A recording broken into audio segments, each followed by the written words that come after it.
नमस्कार, जय माता दी। मैं हूँ आपके अपनी लाइफ डिज़ाइनर जीतू आचार्य। दीपावली की आप सभी को, पूरे देशवासियों को मेरी ओर से और मेरी टीम की ओर से बहुत बहुत शुभकामनाएं हैं।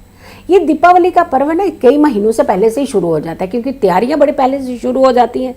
तो ऐसे में एक सप्ताह तो एक पूरा वातावरण दीपावली का ही रहता है। हर दिन आपको मुबारक के लिए हम इसलिए वीडियो डाल देते हैं, ताकि हर दिन आपका लकी डे भी बन जाए और खुशियां भी रहे। चलिए, दीपावली की अगर हम बात करते हैं तो पूजा का शुभ मुहूर्त कौन सा होगा जो घरों के अंदर पूजा की जाए।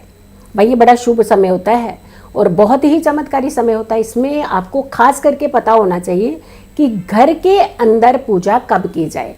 जैसे हमने बताया हुआ है कि व्यापार की पूजा कब की जाए, बिजनेस की पूजा, ऑफिस की पूजा, आप अपनी फैक्ट्री में पूजा, ये सारी पूजा की हमने एक वीडियो बना करके ऑलरेडी डाल दी हुई है। लेकिन घर की पूजा बहुत इंपॉर्टेंट होती है। पूरा परिवार एक साथ मिलकर के पूजा करता है और कहते हैं माँ लक्ष्मी बड़ी प्रसन्न होती है जब पूरा परिवार एक साथ पूजा करता है। बहुत सारी चीज़ें, प्रिकॉशंस हैं, वो हम वीडियो में बताते रहते हैं, लेकिन समय का चुनाव बहुत इंपॉर्टेंट होता है। जैसे हम कुछ जगहों पे चर मुहूर्त देखते हैं, चर में तक चलते रहना चाहिए, रुकना नहीं चाहिए कोई काम। और बिजनेस में वही चीज़ होनी चाहिए, रुकनी नहीं चाहिए। लेकिन घर की जब बात आती है तो हम कहते हैं ठहराव, टिकी हुई चीज़ें होनी चाहिए, शांत होनी चाहिए, धैर्य होना चाहिए, सुख समृद्धि होना चाहिए, खुशहाल वातावरण होना चाहिए। ऐसा नहीं है कि सुख समृद्धि वहाँ पे नहीं होनी चाहिए, सब जगह होनी चाहिए। लेकिन घर के अंदर एक अलग धैर्य होना चाहिए। घर के अंदर टिकने वाली लक्ष्मी होनी चाहिए, टिकनी चाहिए, बैठी रहनी चाहिए आपके घर में, खूब सारी आती जानी चाहिए और इकट्ठी होते जानी चाहिए। डेफिनेटली घर में कुछ मुहूर्त ऐसे होने चाहिए पूजा के जहां आपके घर में स्थायी निवास हो माँ लक्ष्मी का। माँ टिके, लक्ष्मी टिके आपके घर में। लक्ष्मी चंचल होती है, चल देती है कहीं भी, टिकती नहीं है, बहुत मुश्किल से टिकती है। और टिकती कहाँ है? जहाँ नारायण होते हैं। बताएंगे, वो भी एक छोटा सा क्लू बताएंगे कि आपको क्या करना है ताकि माँ लक्ष्मी आपके घर में टिकी रहे। दीपावली के शुभ मुहूर्त की जब हम बात कर रहे हैं तो धन, सुख, समृद्धि, वैभव, खुशियाँ, तरक्की, उत्तम स्वास्थ्य, ये सारी चीज़ें आपके घर के अंदर ज़रूर होनी चाहिए। तभी आप धन लक्ष्मी का आनंद ले सकते हैं, तभी आप उस धन का आनंद ले पाएंगे जो धन आपके घर में आता है। पहला मुहूर्त कौन सा है जहां आपको लगता है कि आप अपने घर में पूजाएं कर सकते हैं? शाम को 5 बजे से लेकर के 6:50 का समय, यह अच्छा मुहूर्त है। लेकिन मेष लग्न का जो मुहूर्त होता है ये चर मुहूर्त होता है। बहुत सारे लोग इस समय कर लेते हैं, वो सोचते हैं कि सूर्यास्त से पहले पहले हम लोग ना पूजाएं कर लेते हैं। लेकिन हमने मुहूर्त का चुनाव जो है ना वो सही करना होता है, ऐसे जल्दबाजी में नहीं कीजिएगा। 2 चीज़ें बहुत इंपॉर्टेंट होती है, एक कहते हैं कि शुभ काल, दूसरा कहते हैं प्रदोष काल, दोष रहित काल। ये बहुत अच्छा होता है। दोष रहित काल जो होता है इसमें आप पूजाएं कर सकते हैं सारी। एक होती है कि गोधूली वेला, कहते हैं साक्षात भगवान धरती पर होते हैं, हमारे इर्द गिर्द होते हैं। जब गाय अपने घर को मुड़ती है, सूर्य अस्त के आसपास का जो समय होता है ये बड़ा इंपॉर्टेंट दैवीय समय होता है। यहाँ कहते हैं कि साक्षात वरदान मिल जाता है आपको अगर आप घर के अंदर एक दीपक ही रोशन कर देते हैं या आप घर की लाइटें ही जला देते हैं तो भी आपके घर में सुख समृद्धि आ जाती है। तो ऐसे में ये कितना इम्पॉर्टेंट होता है कि इस समय का चुनाव करना।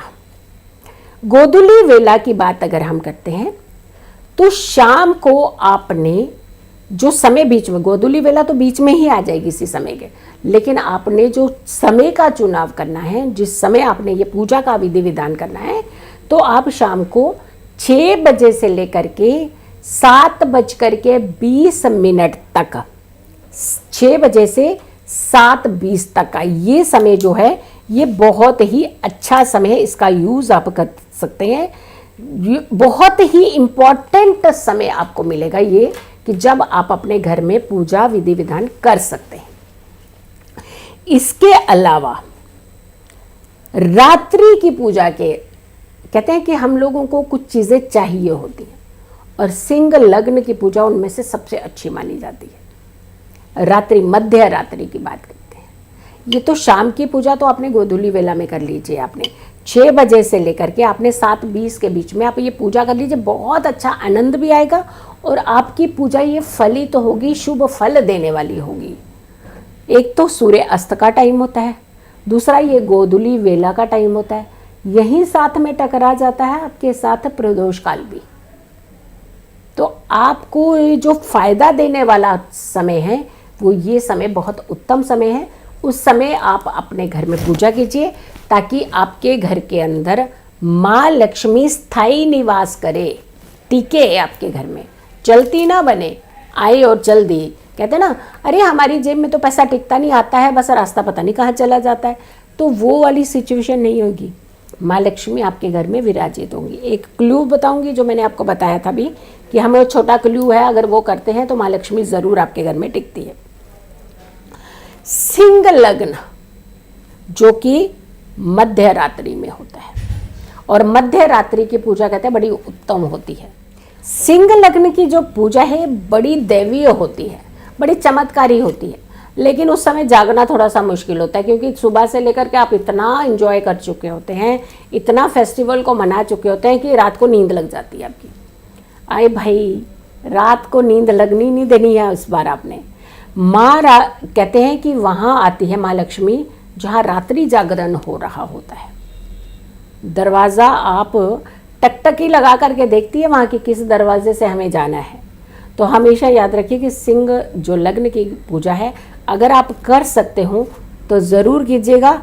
एक दिन अपनी निद्रा को ज़रा त्याग दीजिएगा। वो लग्न आपको बताते हैं रात को एक मध्य रात्रि, मिड नाइट 1:20 से लेकर के 3:30 है, बड़ा सबसे ज़्यादा गहरी नींद आने का समय होता है ये। लेकिन अगर अभी कहेंगे ना पार्टी में चलिए तो चल देंगे आप लोग, पार्टी में जाकर के आगे चाहे सुबह 4 बजे घर पहुंचे तब आप जाग लेंगे। लेकिन ये समय अगर आपने जाग लिया तो सोचो आपके घर में धन वर्षा हो सकती है। इस लग्न में आप माँ लक्ष्मी का आह्वान कीजिए, माँ लक्ष्मी की पूजा कीजिए, मंत्रों के जाप कीजिए, उच्चारण कीजिए। आप शांत मन होकर के भगवान के साथ लग्न लगाइए। आप शांत मन होकर के लाल आसन पर बैठ करके, यानी लाल रंग के आसन पर बैठ करके आप पूरे अपने एक एक बॉडी के चक्रा की तरफ ध्यान दीजिए। 7 के 7 चक्रा आपके एक्टिवेट हो जाते हैं। इस समय अगर बैठ करके आप माँ लक्ष्मी की आराधना करते हैं, पूजा करते हैं, भक्ति करते हैं, मंत्रों के उच्चारण करते हैं तो आपके घर से कभी भी लक्ष्मी नहीं जाती है। आपके घर में लक्ष्मी स्थायी निवास करती है। बहुत सारे लोग हैं इस समय हवन भी करते हैं। ये मध्य रात्रि होती है, बहुत सारे लोग करते हैं हवन, जागरण करते हैं, स्मरण करते हैं, तभी तो माँ उन पर मेहरबान होती है। लेकिन आपको हमने कहा था एक क्लू देंगे कि माँ लक्ष्मी कहाँ टिकती है, जहाँ नारायण होते हैं। नारायण के बिना माँ लक्ष्मी नहीं टिकती है और यही गलती हम कर जाते हैं। हम माँ लक्ष्मी की आराधना कर देते हैं, नारायण को भूल जाते हैं। आपने इस मध्य रात्रि में सिंह लग्न में जो समय हमने आपको बताया है, इसी लग्न में आपने एक मंत्र का जाप करना है। जितनी माला कर सके खुली माला रखिएगा, यानी कि 1 3 4 5 7 ऐसे नहीं कीजिएगा, जितनी आप कर सकते हो। लेकिन आपने यहाँ पे काउंटिंग की तरफ ध्यान नहीं देना कि 1 माला होगी 2 माला होगी, क्योंकि उस तरफ ध्यान जो है आपका डाइवर्ट हो जाएगा। आपने सिर्फ माला पकड़नी है और उसके बाद शांति से आपने अपने आसन पर बैठ जाना है। ओम लक्ष्मी नारायणाय नमः, ओम लक्ष्मी नारायणाय नमः। कमलगट्टे की माला इसी से कीजिएगा आप। अगर कि आपके पास ऑप्शन नहीं है कमलगट्टे की माला का, तो आप रुद्राक्ष की माला जो सर्वोपरि मानी जाती है हमेशा उसका प्रयोग कर सकते हैं। लेकिन हम कहेंगे कि आप कमलगट्टे की माला पर इस मंत्र का जब जाप करें तो सीधा आपने यही ध्यान करना है कि आपके घर में धन की वर्षा हो रही है, आपके घर में धन आ रहा है और वो धन सुखों का धन होगा, यानी सुख देता हुआ धन होगा और आपके घर में धन टिक रहा है। देखिएगा, आप इस बार इस तरीके को ज़रूर अपनाइएगा, फिर देखिए धन वर्षा कैसे होती है, माँ लक्ष्मी कैसे आप पर मेहरबान होती है। मेरी इस वीडियो को बहुत सारे लोगों तक ज़रूर पहुंचाइएगा और मेरी आने वाली हर वीडियो का आप इंतज़ार ज़रूर कीजिएगा। ये शुभ मुहूर्त की वीडियो है, प्लीज़ इसे आप बिल्कुल अपने पास ना रोकें। अपने जितने भी व्हाट्सएप ग्रुप हैं उन पर, अपने जितने भी सोशल मीडिया के ग्रुप्स हैं उन पर ज़रूर शेयर कीजिएगा, ताकि बहुत सारे लोगों तक ये तरीका और ये समय पहुंच सके। खुश रहिए, स्वस्थ रहिए, पॉजिटिव रहिए। पॉजिटिव रहते हैं तो हर समस्या से हम दूर रहते हैं। जल्दी हाजिर होंगे एक अच्छी वीडियो के साथ। हैप्पी दीपावली। हमेशा माँ लक्ष्मी आप पर धन की वर्षा करती रहे। नमस्कार।